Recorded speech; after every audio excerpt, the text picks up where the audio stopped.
रवि अपनी माँ का इकलौता बेटा है। उसके पिता का निधन बचपन में जब वो 5 साल का था तब हो गया था। तब से उसकी माँ ने ही उसकी परवरिश की है। एक ही बेटा है। बड़ा लाड़ प्यार से माँ ने पाला है। हालांकि आर्थिक परेशानियों का सामना करना पड़ा, लेकिन माँ ने कभी किसी के आगे हाथ फैलाए नहीं। जिन्होंने कभी बहुत ज़रूरत पड़ने पर मदद की, जो भी पैसा दिया उन्हें भी समय के साथ वापस कर दिया। रवि की मौसी ने उनकी मदद की थी, सिर्फ एक वही जो उनके यहाँ आती जाती रहती हैं, हाल चाल जानती रहती हैं, फिक्र करती हैं। माँ खाना बनाने जाती है, कभी इस घर में तो कभी उस घर में। आज रवि 22 साल का हो गया है और माँ को काम करते करते 17 साल हो गए हैं। ऊपर वाले की कृपा रही है कि इस दौरान उनकी गाड़ी चलती रही। माँ ने रवि के लिए जितना हो सकती थी किया। रवि को डिप्लोमा की पढ़ाई करवा दी। रवि को पढ़ाई पूरी किए 1 साल हो गया है, लेकिन अभी तक नौकरी नहीं लगी। माँ को अभी भी आराम नहीं है। अभी वो खाना बना रही है दूसरों के घर में। माँ ने कभी रवि पर दबाव नहीं डाला, ना ही कभी किसी विषय पर उससे बात की। एक दिन रवि जब शाम को अपने घर में आया तो माँ घर पर नहीं थी। उसने थोड़ा इंतज़ार किया, तब तक भी माँ नहीं आई तो वो सीधा मौसी के घर गया। रवि, माँ कहाँ है? आपके यहाँ है क्या? मौसी, हाँ, वो गांव में हमारे एक दूर के भाई का निधन हो गया है, वहीं गई हैं। मैं भी वहीं जा रही हूँ। तू कुछ दिन अपना ख्याल रखना। रवि, माँ को कितनी बार बोला था कि एक फ़ोन ले ले, लेकिन हर बार यही कहती है कि चलाना नहीं आता। रवि कुछ मिनट बाद रुक कर फिर कहता है, रवि, मौसी कुछ खाने का है तो दे दो, बड़ी भूख लगी है। माँ कुछ बना कर नहीं गई।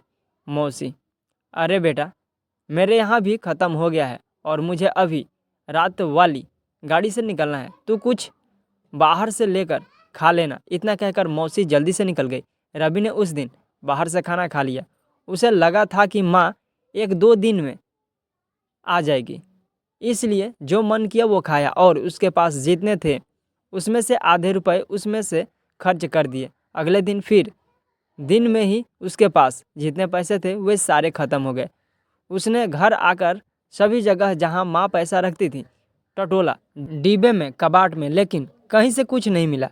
पैसे कहीं मिले नहीं। रात होते होते भूख लगने लगी तो उसने कुछ बनाने के लिए डब्बों में हाथ डाला तो किसी में कुछ भी नहीं था, ना चावल, ना दाल, ना ही दूसरा सामान। उसने यह पहली बार था जब राशन के डब्बे खोले होंगे। कुछ नहीं मिलने पर उसने दोस्त के यहाँ जाकर कुछ खा कर आ गया, लेकिन उसे पता था कि पैसे चाहिए क्योंकि रोज़ उसे कोई खिला नहीं सकता।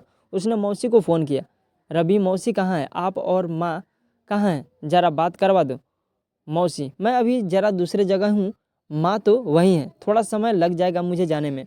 रवि, मौसी आप लोग कब तक आएंगे? 4 दिन हो गए, अभी तक माँ से बात भी नहीं हुई। मौसी, हाँ, बस 1-2 दिन की बात है, आ जाएंगे। रवि के दोस्त भी रवि की तरह थे। उसने बिना पैसे के भी किसी दोस्त के घर खा लिया, कभी किसी के, लेकिन अब करीब 8 दिन हो गए, अब वो कहीं जा नहीं सकता था। रवि ने फिर फ़ोन किया मौसी को, रवि, मौसी आप फ़ोन उठाते नहीं हैं, कहाँ हैं आप लोग? मुझे बताइए, मैं आ जाता हूँ। माँ ने भी कभी कुछ बताया नहीं। ऐसा भी कोई रिश्तेदार है किसी गांव में? मौसी, अरे हम लोग आने ही वाले थे, लेकिन अभी यहाँ कोई नहीं है, हम लोग को थोड़ा समय लगेगा, कुछ परेशानी हो गई है। रवि, क्या परेशानी? माँ तो ठीक है ना? मौसी, माँ ठीक है। रवि, तो आप मेरी बात क्यों नहीं कराते? मौसी, करवाती हूँ मैं, अब मैं पक्का करवाती हूँ समय मिलने पर। रवि, मौसी, मेरे पास खाने का कुछ बचा नहीं है, पैसे भी नहीं है, कल शाम से कुछ खाया नहीं। आप पैसे थोड़े किसी को देने को कहो, माँ से बोलो। मौसी, अच्छा तो तू एक काम कर, फ़ोन में कैटरिंग वाले भैया का नंबर है, उनसे बात कर ले, माँ का नाम ले लेना। रवि ने फ़ोन रखते ही कैटरिंग वाले भैया को फ़ोन किया। उन्होंने कहा कि उनसे आकर मिले। रवि बुलाए गए जगह पर गया। वहां जाकर देखा तो छोटे ट्रक में सामान लोड हो रहा था। रवि ने जाकर कैटरिंग वाले भैया से बात की। रवि, वो मैंने फ़ोन किया था आपको पैसे के लिए। भैया, पैसे मिलेंगे? तुमको क्या आता है? खाना बनाना आता है? रवि, नहीं, मैं काम के लिए उधार लेने आया हूँ। माँ को जानते होंगे आप? वापस लौटा देंगी। भैया अरे उधार नहीं मिलता, अभी जाओ, मुझे काम पर जाना है, जल्दी है। रवि को लगा कि आज भी उसे भूखा सोना पड़ेगा। उसने सोचा काम पर जाता हूँ, वहाँ खाना भी मिलेगा और पैसे भी।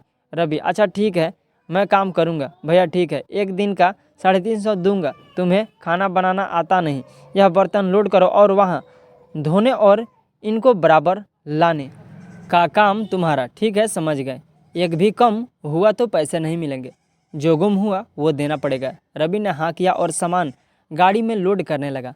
शादी के जगह पहुंचकर उसने सारे बड़े छोटे बर्तन मांजे। अभी खाना तैयार नहीं हुआ था, वो भूखा था लेकिन काम करता रहा। वहाँ उसने काम करते सभी लोगों को देखा, महिलाओं को देखा। उसे लगा कि वो अकेला नहीं है।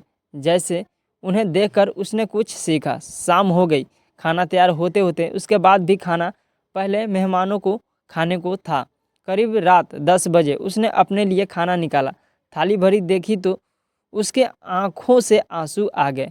पहला निवाला मुंह में लिया, एक अजीब सी शांति उसके अंदर आई। जो भूख की आग लगी थी धीरे धीरे शांत होने लगी। बर्तन लोड करके अपनी जगह वापस सभी वापस आ गए। रवि को 350 रुपये मिले। इन पैसों को लेकर वो घर गया। उस रात बिस्तर पर गिरते ही सो गया। पता नहीं चला कब आंख लग गई। सुबह उठकर वो तैयार होने लगा। अपनी सर्टिफिकेट की फाइल उठाई और घर से निकला नौकरी की तलाश में। पैसे थे लेकिन अब खर्च करने का मन नहीं कर रहा था, क्योंकि उसे पता चल गया था कि कितनी मेहनत से आया है। शाम को जब वो घर पहुंचा तो माँ घर आ गई थी। उसने देखते ही माँ को गले लगाया। माँ भी रोने लगी। कभी इतने दिनों तक दूर जो ना रही थी। माँ कैसा है, कहाँ गया था, खाना खाया कि नहीं? रवि ठीक हूँ, तुम्हारे लिए एक खुशखबरी है, मुझे एक छोटी नौकरी मिल गई। यह सुनकर माँ बहुत खुश हुई। मौसी आई तो माँ ने उसे देखते ही कहा, माँ देख तूने बेवजह ही नाटक करके इसे परेशान किया। देख मैं ना कहती थी, मेरा बेटा सब कर लेगा। देख काम ढूंढ लिया। रवि सब समझ गया। उसे पता चल गया कि मौसी ने यह सब क्यों किया। उसकी आंखें खोलने के लिए, उसे यह बताने के लिए कि उसकी माँ ने कितनी मेहनत की, उसे पढ़ाया ताकि कभी उसे भूख क्या होती है यह पता भी नहीं चलने दिया। उसने जाकर मौसी के पैर पड़े। मौसी बस मुझे फिक्र थी, पर अब तेरी आंखों में यह आंसू देखकर मुझे संतोष मिला। तेरी माँ जहाँ काम करती थी वो भी छूट गया था, परेशान थी। तुझे बताया नहीं, इतने सालों से कभी पैसे नहीं मांगे, लेकिन मांगने आई तो मुझे लगा कि यह सब करना जरूरी है। रवि अब काम करने लगा, धीरे धीरे आगे भी बढ़ रहा है। माँ को उसने काम करने को बिल्कुल मना कर दिया है। मौसी के छोटे से नाटक से ज़िंदगी की उसे एक बड़ी सीख मिली। आपको यह कहानी कैसी लगी हमें कमेंट कर कर ज़रूर बताएं। इसी तरह अच्छी कहानियाँ यहाँ पर पढ़ सकते हैं और सुन सकते हैं। यहाँ उपस्थित शिक्षाप्रद कहानियाँ आपका मनोरंजन करने के साथ दिशा भी देंगी। तो बने रहिए हमारे साथ और हमारे प्रयास को सफल बनाएं। यह कहानी पूरी तरह से काल्पनिक है। इसके पात्र, घटनाएं, स्थान, नाम भी काल्पनिक है। इसका किसी के भी जीवन से मेल खाना महज एक संयोग होगा। कहानी का उद्देश्य केवल मनोरंजन करना है। कृपया इसे उसी तरह से लिया जाए। पाठक अपने विवेक का इस्तेमाल करें। Thank you.